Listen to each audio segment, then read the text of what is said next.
principales ideas de la filosofía. Teoría del conocimiento.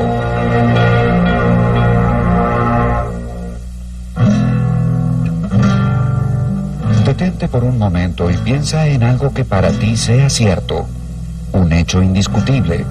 Por ejemplo, que la lluvia cae del cielo, el nombre de tu madre, que los cisnes son aves, o que Dios existe. Luego piensa, ¿cómo llegué a conocer estos hechos? ¿Dependo de mis sentidos para confirmar que algo sea cierto? ¿Son estos absolutamente confiables? ¿Dependí de alguien más para obtener esta información? En tal caso, ¿cómo obtuvo la información esa persona? Pregúntate a ti mismo, ¿qué significa realmente saber algo? ¿Cómo puedo saber que lo sé? ¿Cuándo puedo estar completamente seguro de que mis creencias sobre el mundo están bien justificadas? ¿Es lo mismo ver que creer?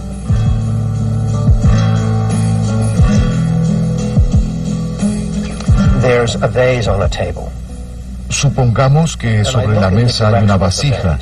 Yo miro en esa dirección, pero entre la vasija y yo hay un dibujo muy preciso, o digamos, un holograma de la vasija, y lo que veo en realidad es el dibujo o el holograma. Entonces miro en esa dirección y veo una vasija, y llego a creer que allí hay una vasija basándome en el dibujo que veo de la misma. Mi creencia de que allí hay una vasija es cierta, porque de hecho la hay. Y realmente estoy convencido de ello. Y creo que si me preguntaran si sé que hay una vasija allí, diría que sí. Aunque, por otro lado, queda claro que si dijera algo así, estaría equivocado. Lo que puede afirmarse de una vasija puede afirmarse prácticamente acerca de cualquier otro aspecto del mundo. El estudio filosófico sobre la naturaleza y el alcance de lo que podemos saber es lo que se conoce como filosofía o teoría del conocimiento. La teoría del conocimiento aborda dos preguntas fundamentales. En primer lugar, ¿qué tienen en común las instancias del conocimiento? En otras palabras, ¿cuál es la naturaleza del conocimiento? Y en segundo lugar, ¿cuál es su alcance? La respuesta a estas preguntas presenta importantes consecuencias sociales. ¿Cómo podemos estar seguros de que alguien es culpable antes de enviarlo a la cárcel?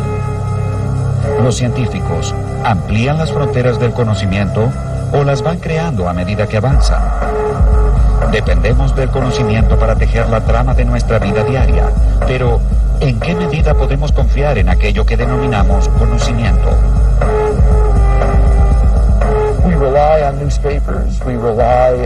Dependemos de los periódicos, dependemos de la Internet, dependemos de todas estas cosas. Pero, ¿cómo se organizan y cómo se obtienen las fuentes de información? Como bien sabemos, bajo un régimen totalitarista, las personas están expuestas solamente a fuentes de información pública que fueron previamente aprobadas por los dictadores, que eligen a quienes se encargarán de restringir estas fuentes para satisfacer sus propios fines.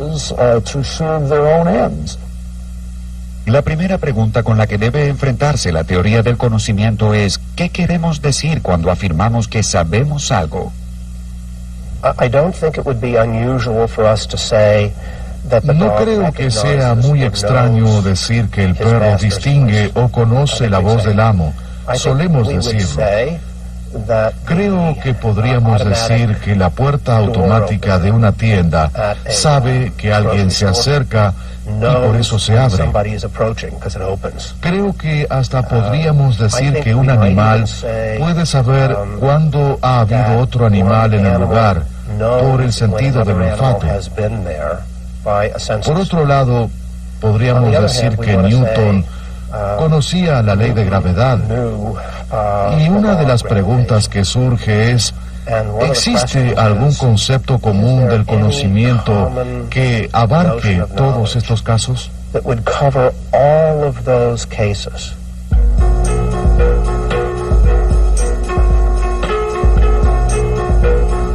El origen origen de la búsqueda humana para definir qué sabemos y cómo lo sabemos se remonta a la época de los filósofos clásicos griegos. En la República, Platón estudió cómo llevar adelante una buena vida. Y fue esta pregunta aparentemente sencilla la que lo llevó a explorar las bases verdaderas del conocimiento.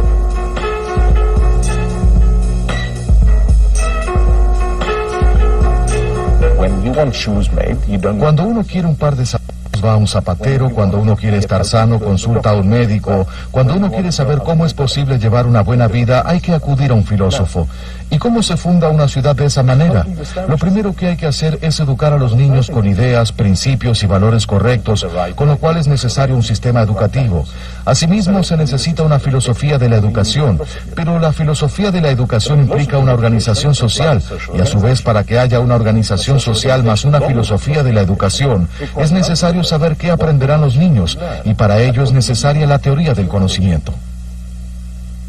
Para enfatizar que lo que sabemos no debe adquirirse de manera accidental, Platón propuso una analogía en la que se compara el conocimiento con la obra de un artista sumamente habilidoso.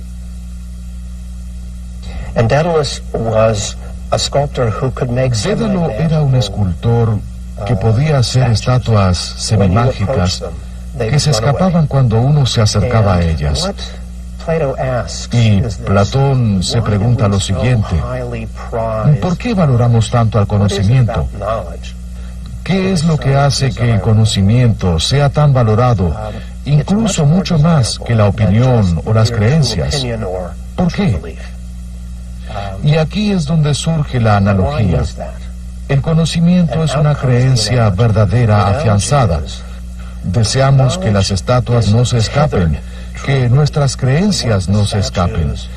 Queremos que estén fundadas en algo permanente.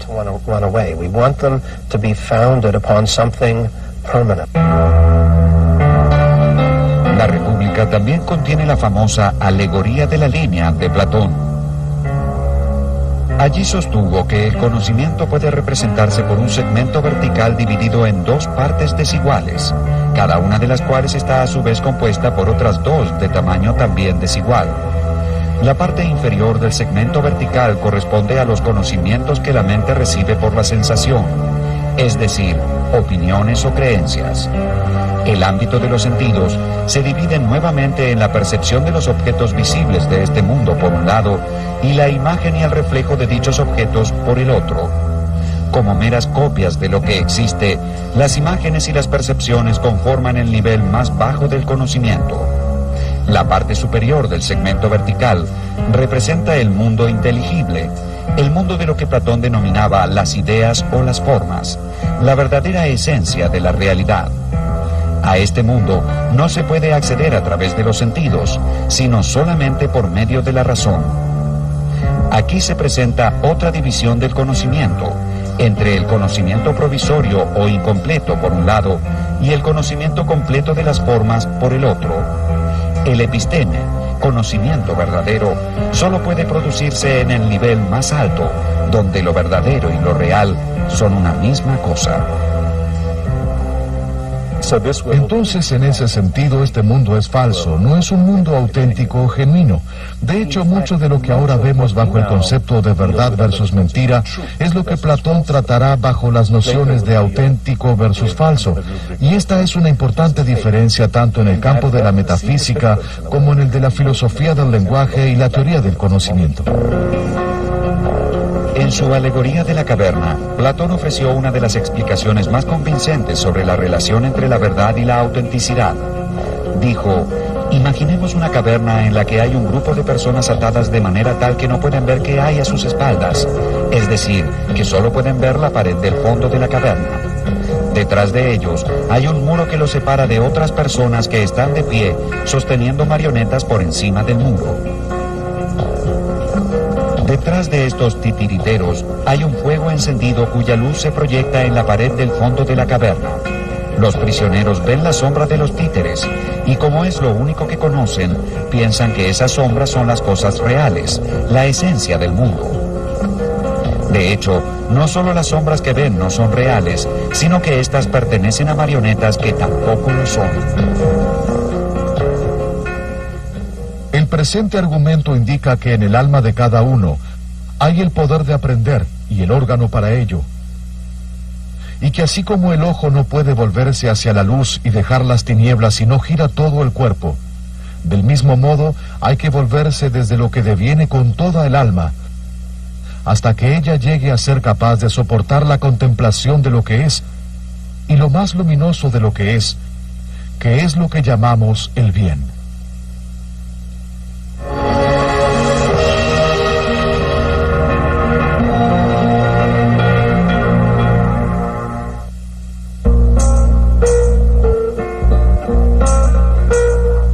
Aristóteles fue el principal discípulo de Platón y con frecuencia su más sagaz crítico. Rechazó la teoría de las ideas o de las formas de Platón, ya que las consideraba meras abstracciones de las cosas reales. Para Aristóteles, los entes individuales y particulares son la única realidad concreta, y el verdadero conocimiento se obtiene a través de la intuición y la experiencia. Conocemos la idea de triángulo por abstracción de las características comunes que observamos en los diversos triángulos que percibimos en nuestra vida cotidiana. Para Aristóteles, lo real, en última instancia, no son las ideas o las formas, sino los individuos.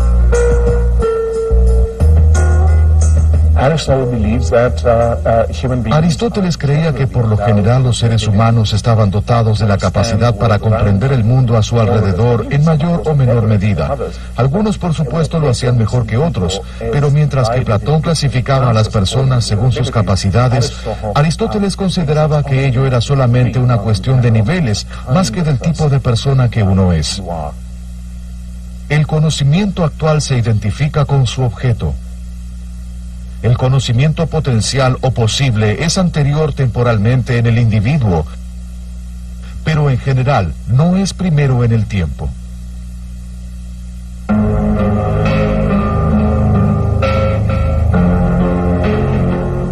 Una característica común de las teorías de Aristóteles y de Platón es que ambas buscan los cimientos sobre los que puede erigirse el conocimiento. Según ellos, nuestros motivos para creer que algo es verdadero descansan sobre una estructura de creencias básicas, que se conocen como proposiciones fundamentales, cuya justificación no deriva de otras proposiciones. A esta posición se la denomina fundacionalismo, y su principal desafío, según el filósofo griego Pirrón de Elis, es el siguiente: ¿cómo podemos saber cuándo hemos dado con los cimientos? ¿Dónde termina la cadena de razones? ¿Qué razones son ciertas por y en sí mismas?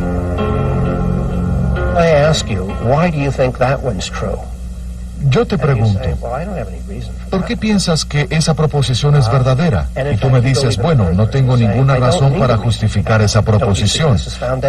Y de hecho irás aún más lejos y dirás, no la necesito, ¿no ves que se trata de una proposición fundamental? Y luego el interlocutor puede decir, muy bien, veo que para ti esta proposición es verdadera y no necesitas ninguna razón para ella. Entonces, ¿existe algo en dicha proposición que haga que todas las proposiciones de este tipo sean verdaderas, aunque no haya ninguna razón que las justifique? ¿Algo que nos permita afirmarlas, aunque no tengamos una razón para ello? Es probable que tú digas, bueno, sí, describen mi experiencia sensorial o describen estados mentales a los que tengo acceso, como por ejemplo el dolor. Y lo que un pirroniano hará es preguntarte si tú crees tener acceso infalible a tus estados mentales o a tus sensaciones, y tú podrás responder que sí o que no. Si uno responde que sí, la cadena de razones se detiene. Pero este punto de detención es arbitrario y ya no puede anexarse ningún eslabón subsiguiente. Si uno responde que no, la cadena de razones será ilimitada, en cuyo caso habrá una regresión infinita y su creencia no estará justificada por una proposición fundamental. Si la cadena llegara a cerrarse en forma de círculo, entonces tendríamos un argumento circular. Cualquiera sea el camino elegido, siempre habremos de toparnos con un muro delante. uno se encuentra atrapado en una regresión y la posición que sostiene que esto es inevitable es el escepticismo. El problema más crítico acerca del conocimiento es encontrar su razón fundamental. ¿O es que no la tiene?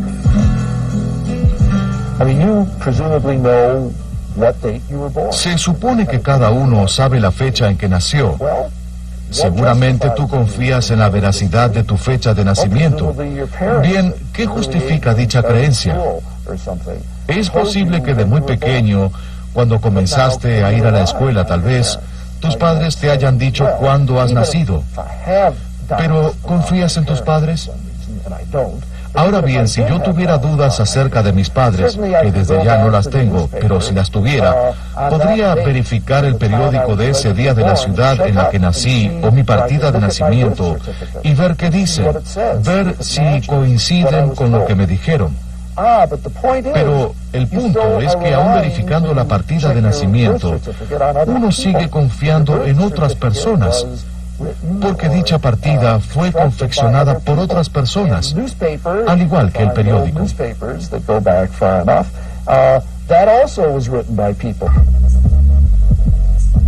Los escépticos observaron que los argumentos opuestos a menudo tenían igual peso y creían que la búsqueda de la verdad era un proceso que no tenía fin. Si bien esta conclusión puede parecer angustiante, en realidad apuntaba a alcanzar cierta tranquilidad mental al suspender el juicio por completo. Rechazaron el dogma en todas sus formas, y desde la época de Pirrón, los escépticos consideraron que los sistemas filosóficos levantaban sospechas, ya que sobrepasaban en gran medida los límites de lo que puede llegar a conocerse.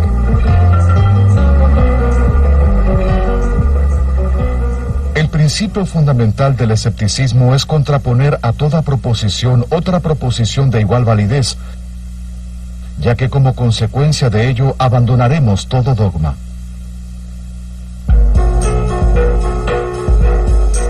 A pesar de la fuerza de sus argumentos, los escépticos no lograron desterrar al fundacionalismo, que aún hoy sigue siendo la posición más aceptada.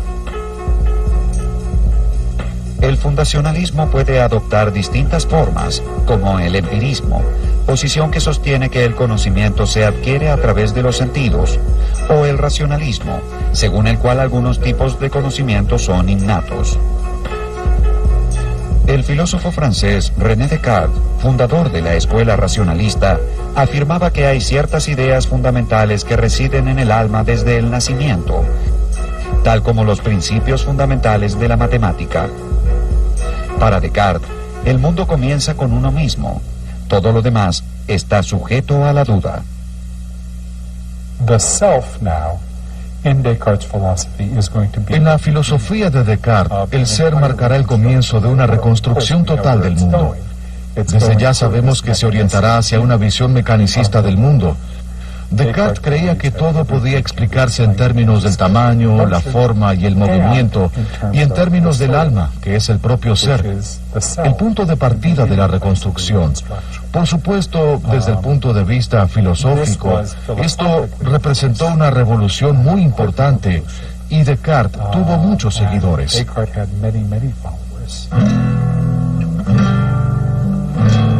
Aunque a Descartes se lo conoce por dudar acerca de todo, desde las experiencias sensoriales hasta su propia existencia, su duda es diferente de la del escepticismo clásico.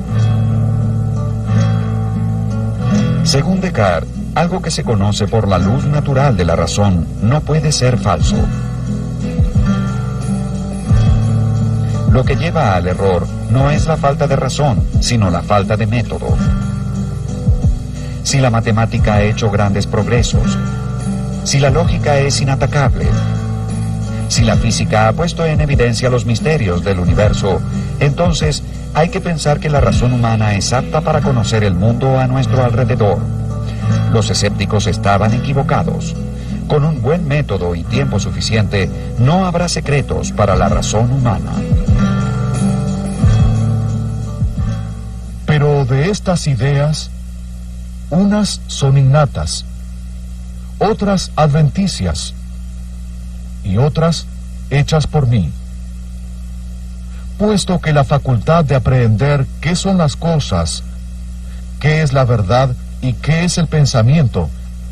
No parece provenir de otro lugar que no sea mi propia naturaleza. Descartes resalta el papel de la capacidad de razonamiento abstracto por encima del de los sentidos. De hecho, subestima el papel de los sentidos, mientras que Francis Bacon y gran cantidad de sus seguidores en Gran Bretaña otorgan mucha más importancia a la función de los sentidos humanos como fuente fundamental de aporte de información, y tratan a la razón como una facultad secundaria que en líneas generales simplemente organiza el material de los sentidos.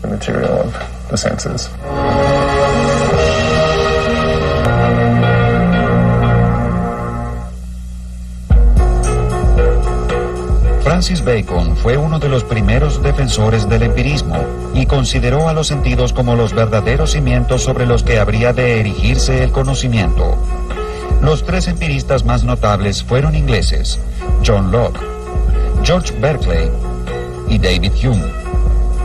Si bien sus posiciones eran muy diferentes entre sí, todos coincidían en resaltar la fundamental importancia de la experiencia.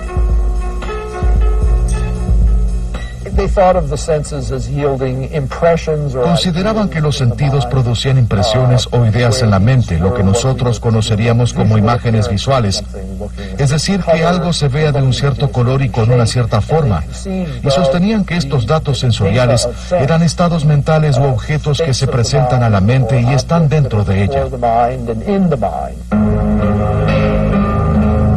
John Locke fue un enemigo de la tiranía en todas sus formas y se opuso vehementemente a la noción cartesiana de las ideas innatas. Locke sostuvo que si estas verdades generales, como los principios lógicos y matemáticos, fueran innatos, un niño los conocería por sí mismo y no habría necesidad de enseñárselos. Debido a que las ideas innatas no existen, la mente humana se comporta como un papel en blanco que va adquiriendo contenido a través de la experiencia. Según Locke, una idea es toda representación que podamos tener en la mente. Lo que debemos hacer es trabajar con la experiencia y generalizar desde la experiencia. Y por ello hay cosas que nunca podremos saber, y hay otras que solo podemos conocer de manera imperfecta, en la medida en que la experiencia nos las muestre. Obsérvese a un niño desde su nacimiento y se verá cómo con el paso del tiempo la mente se despierta más y más por los sentidos. Piensa más a medida que posee más materia para pensar. Si se pregunta cuándo un hombre empieza a tener ideas, creo que la verdadera respuesta es cuando tiene la primera sensación.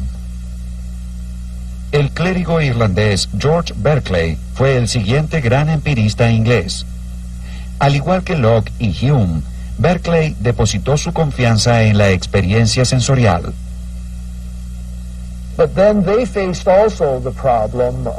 Ciertamente se enfrentaron con el siguiente problema: ¿cómo puedo pasar de lo que está dentro de la mente a lo que se encuentra fuera de ella, en el mundo físico?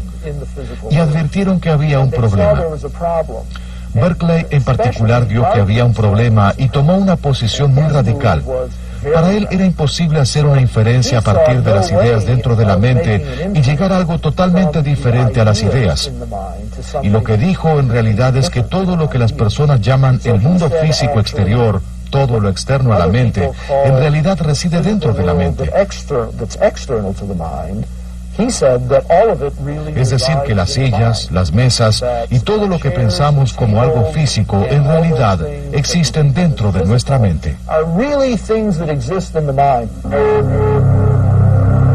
El filósofo escocés David Hume llevó el empirismo a su extremo lógico. Según Hume, una percepción es toda representación que podamos tener en la mente. Hay dos tipos de percepciones: las impresiones, que son fuertes y nítidas, y las ideas, que son copias débiles de las impresiones. Por ejemplo, ver el color rojo es una impresión, recordarlo o imaginarlo es una idea. Toda impresión deja una idea como huella, y toda idea se origina en último término en una impresión. So one kind of impression are sensations. And Hume would take those to be basic. Las sensaciones son un tipo de impresión y Hume dirá que estas son básicas. Una vez que uno encuentra el origen de una justificación en una impresión, no es posible avanzar más, y entonces se ha completado este tipo de regresión, con lo cual volvemos a la proposición fundamental. Según Hume, hay otro tipo de impresiones, no impresiones del mundo exterior, sino de mi propio estado. Por ejemplo, siento dolor o estoy feliz. Esas cosas son impresiones internas, de mi ser, por así decirlo, impresiones de la mente en sí. Y entonces, nuevamente, es posible encontrar el origen de las justificaciones en impresiones de este tipo. Y entonces, no tiene sentido continuar avanzando. Hume dirá, no es posible seguir avanzando. Hume escribió: la mente es una especie de teatro en el que distintas percepciones se presentan de forma sucesiva. Hume creía que las impresiones pueden ser simples o complejas. Un color, por ejemplo, es una impresión simple, pero un objeto tal como una manzana genera una impresión compleja porque incluye, aparte del color, otras dimensiones de la experiencia, como el tamaño, el gusto y demás. Una idea también puede ser simple o compleja. Muchas ideas complejas no se originan en la experiencia, sino que son el resultado de combinar en nuestra imaginación ideas simples o complejas que sí provienen de la experiencia. Hume llamó asociación a la actividad de relacionar ideas en la mente. La asociación puede ser de tres tipos: por semejanza, por contigüidad y por causalidad. Hablamos de semejanza cuando vemos el retrato de una persona y pensamos en la persona retratada. Decimos contigüidad cuando desde una ventana vemos un techo y suponemos que allí debajo hay una casa. Finalmente, la causalidad se refiere a nuestra expectativa de que ciertos hechos sean siempre seguidos por otros.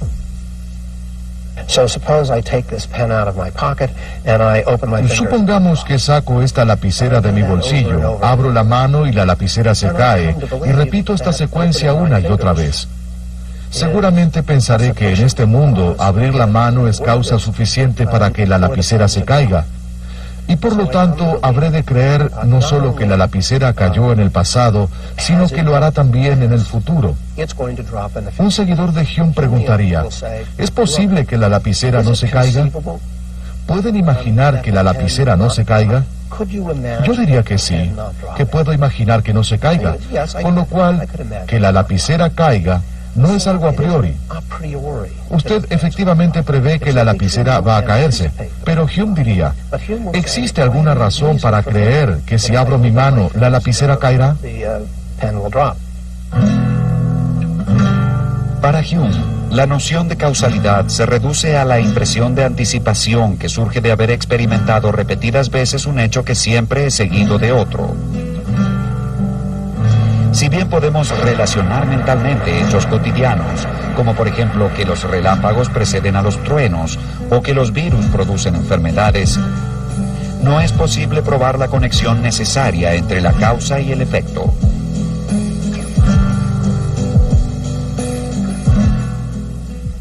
Cuando miramos los objetos externos en torno nuestro y examinamos el modo de operar de las causas, nunca podemos descubrir ninguna fuerza o conexión necesaria, ninguna cualidad que vincule el efecto con la causa y haga que el efecto sea una consecuencia inevitable de la causa. Solo encontramos que, de hecho, el uno sigue realmente a la otra. Hume sostenía que si bien podemos anticipar hechos que suceden en una secuencia, no es posible probar la existencia de una conexión necesaria entre ellos. ¿Quiere decir entonces que no es posible relacionar efectos y causas para elaborar teorías sobre el mundo? En ese caso, ¿qué sucede con la ciencia, una de las incursiones más importantes dentro de la teoría del conocimiento? La tarea de conciliar el escepticismo de Hume con la subjetividad de Descartes y de hecho hacer que el mundo sea nuevamente un lugar seguro para el conocimiento fue asumida por el modesto filósofo prusiano Immanuel Kant. Según Kant, todos compartimos ciertas estructuras para comprender el mundo que son reales en cuanto existen dentro del contexto de nuestra mente.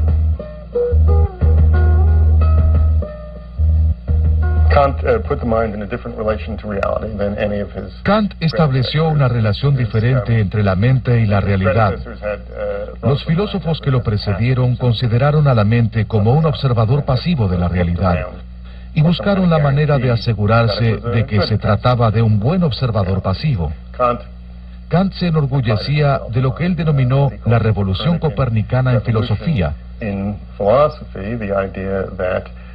La noción de que la mente establece cómo se nos manifiesta la realidad, y en cierto modo la realidad tiene que adaptarse a las leyes de la mente, en lugar de ser la mente la que deba tratar de descubrir las leyes de la realidad que son totalmente externas a la misma.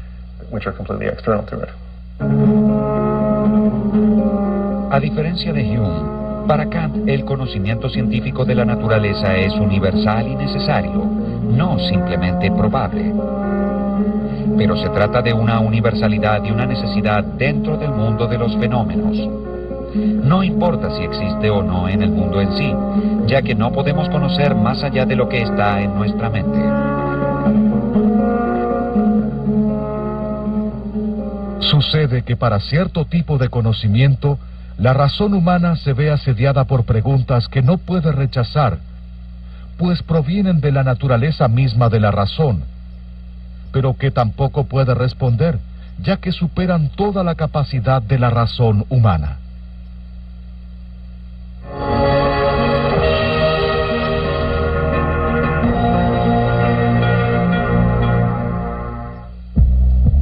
A partir del siglo XX, tuvo lugar una revolución en el campo de la filosofía, a partir de la cual surgió el movimiento que hoy denominamos filosofía analítica.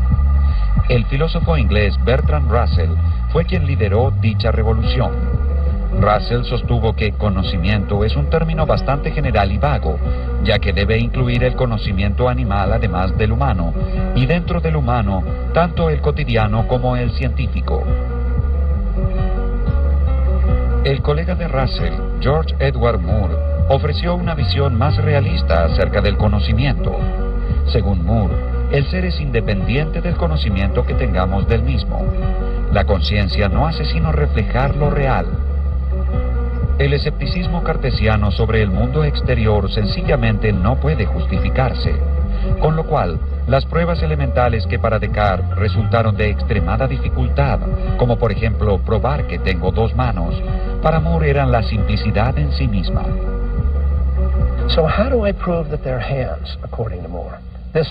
Entonces, ¿cómo haría Moore para probar que tengo dos manos? De esta manera, aquí hay una mano y aquí está la otra. Acabo de probar que tengo dos manos. ¿Qué más se necesita? A esta visión filosófica se la conoce como el realismo directo. Es realismo directo en este sentido. Moore piensa que puedo conocer cosas a través de la percepción sin tener la capacidad de comprobarlas. En otras palabras, no necesito siempre un argumento para saber. Es una especie de fundacionalismo que dice, muy bien, tú quieres saber si tengo dos manos. ¿Cómo se hace esto? Abre los ojos y mira. No es necesario dar un argumento para afirmar que tengo dos manos. El filósofo austríaco Ludwig Wittgenstein fue un pionero del análisis riguroso del lenguaje dentro de la filosofía. Intentó transferir el concepto de significado del hecho u objeto representado por las palabras al uso que una comunidad dada otorga a dichas palabras. Como el lenguaje solo adquiere significado al ser utilizado por las personas, cualquier vínculo entre una palabra y un objeto depende de las reglas establecidas por aquellos que emplean esa palabra. Estas reglas definen lo que Wittgenstein denominó juegos de lenguaje. Sostuvo que los que participamos de un mismo juego de lenguaje podemos utilizar "aquí hay una mano" como una proposición fundamental, es decir, una proposición sobre la cual no puede dudarse en circunstancias normales. Wittgenstein y otros filósofos que recibieron su influencia consideraron que las preguntas filosóficas son una cuestión de lenguaje y que los desconciertos filosóficos están relacionados con el hecho de comprender mejor nuestro lenguaje o nuestros juegos de lenguaje y surgen ya sea porque algo salió mal dentro de nuestro juego de lenguaje o tal vez porque los filósofos comenzaron a darle un mal uso a nuestro lenguaje. La filosofía del sentido común de Moore era una suerte de fundacionalismo, es decir, una posición según la cual las creencias están justificadas en última instancia por creencias irrefutables y fundamentales. El coherentismo rechazó esta visión por completo, sosteniendo que una creencia puede ser considerada como conocimiento cuando es coherente con otras creencias. Según esta corriente, la justificación no es un proceso lineal, sino un conjunto de criterios agrupados para justificar un sistema de creencias. El filósofo estadounidense Willard Van Orman Quine describió esto como la trama de las creencias, una especie de unidad siempre sujeta a revisión. En 1969, Quine escribió un artículo titulado La epistemología naturalizada, en el que propone una visión radicalmente nueva acerca de la teoría del conocimiento.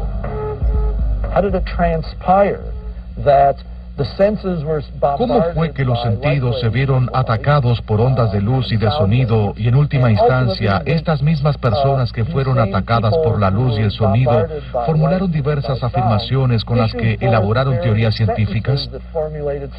O si habláramos de creencias, ¿cómo fue que llegaron a creer en una serie de teorías científicas sobre el comienzo del cosmos, el universo o sobre lo que le sucedió a los dinosaurios y demás?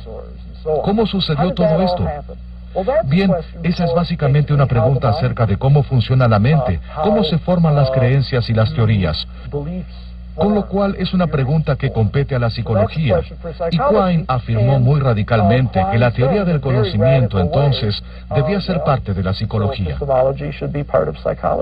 La totalidad de lo que denominamos conocimiento o creencias, que comprende tanto aspectos sencillos de la geografía y la historia, como las más complejas leyes de la física atómica o de la matemática pura y la lógica, consiste en una trama hecha por el hombre que solo afecta a la experiencia de manera marginal. Otro gran desafío para las nociones tradicionales de la teoría del conocimiento fue el breve pero sagaz artículo escrito por el filósofo estadounidense Edmund Gettier. En él se abordó la idea de la creencia justificada con el siguiente argumento. Supongamos que dos personas, el señor Smith y la señora Jones, se presentan a una entrevista laboral. Están afuera de la oficina del jefe sentados uno al lado del otro, y mientras esperan, Smith ve cómo Jones cuenta las monedas que saca de su bolsillo. Tiene 10 monedas. La señora Jones entra a la oficina para tener su entrevista, y en ese momento, el jefe sale y le habla al señor Smith. Le dice que la señora Jones es una vieja amiga de la familia y que por supuesto ella se quedará con el puesto de trabajo. El señor Smith queda muy desilusionado y murmura desconsoladamente para sí. La persona a quien le darán el puesto de trabajo tiene 10 monedas en su bolsillo. Pero supongamos que el jefe hubiese estado bromeando y que en realidad era al señor Smith a quien iban a darle el trabajo.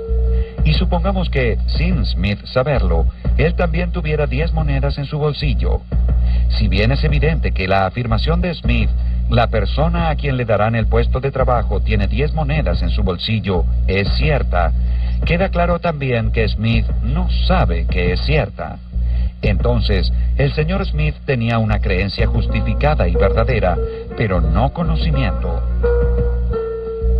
Según Gettier, la conclusión inevitable es que el conocimiento debe ser algo más que una creencia justificada y verdadera. Después de Gettier, los filósofos trataron de encontrar una nueva visión del conocimiento.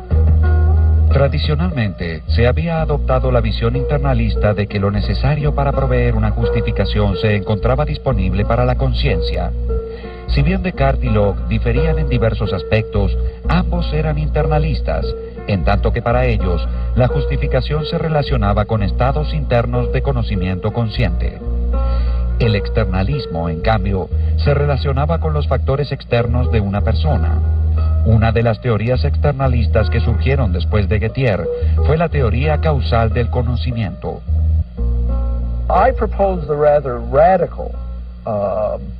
Propuse una solución bastante radical al problema, y no solo para el problema de Gettier. Se la consideró radical por ciertas diferencias en el enfoque que propuse y porque era popular en su momento. Propuse la teoría causal del conocimiento. La idea a grandes rasgos es la siguiente.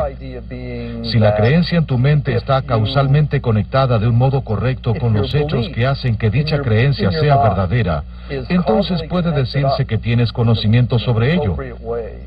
Pero si no está conectada adecuadamente, entonces no puede decirse que tengas ningún conocimiento sobre ello. Supongamos que estoy conduciendo por el campo con mi hijo y señalo diferentes cosas. Allí hay una vaca, un silo, una granja y un granero. Y tú sabes que estas son cosas comunes y corrientes y que lo que señalé es efectivamente una vaca, un caballo, una granja, un granero y demás. Perfecto. Pero supongamos que aunque ese granero que señalé sea un granero viejo, común y corriente, sin yo saberlo, en dicha localidad hay muchas, pero muchas otras cosas que se parecen a graneros, pero son solamente fachadas de papel maché. Y si uno se acercara más, vería que no son graneros de verdad, sino meras fachadas de papel maché que desde la ruta se ven como graneros.